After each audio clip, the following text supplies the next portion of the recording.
আমাদের বাড়িতে আজকে ছিল পুজো, মা মঙ্গলচণ্ডীর পুজো। অনেকেই ঠাকুরটাকে চিনতে পারছে না যে মঙ্গলচণ্ডী আবার কী ঠাকুর। এটা হচ্ছে দুর্গার আরেকটা রূপ। আমার মামা যখন ছোট ছিল প্রচণ্ড শরীর খারাপ ছিল, তাই আমার শাশুড়ি মানসিক করেছিল।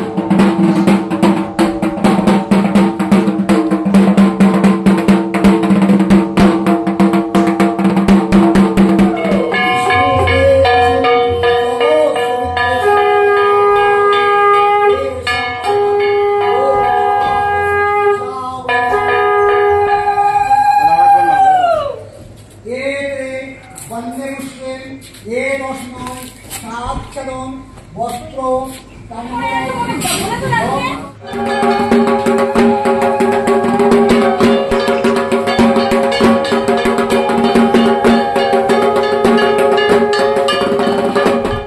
পুজো উপলক্ষে আমরা একটু প্রসাদের আয়োজন করেছি। রাতে সবাই খিচুড়ি, বেগুনি, আলুর দম, মিষ্টি, চাটনি, পাঁপড়।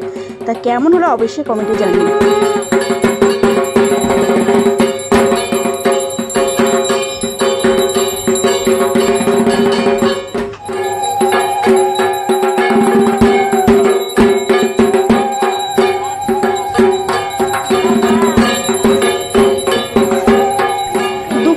যারা বাড়ির লোক তাদের জন্য আয়োজন হয়েছিল পাঁপড়, ডাল, ছেঁচড়া আর ভাত।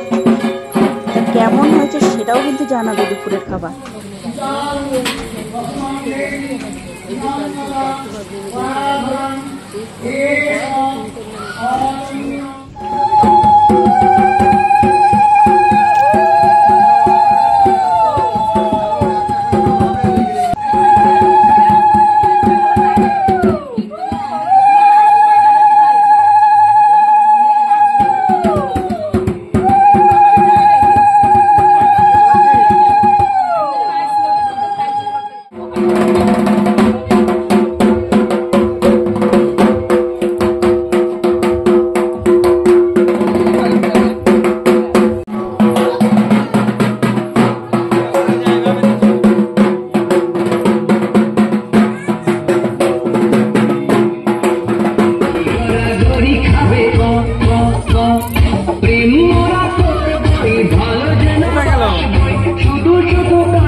চলো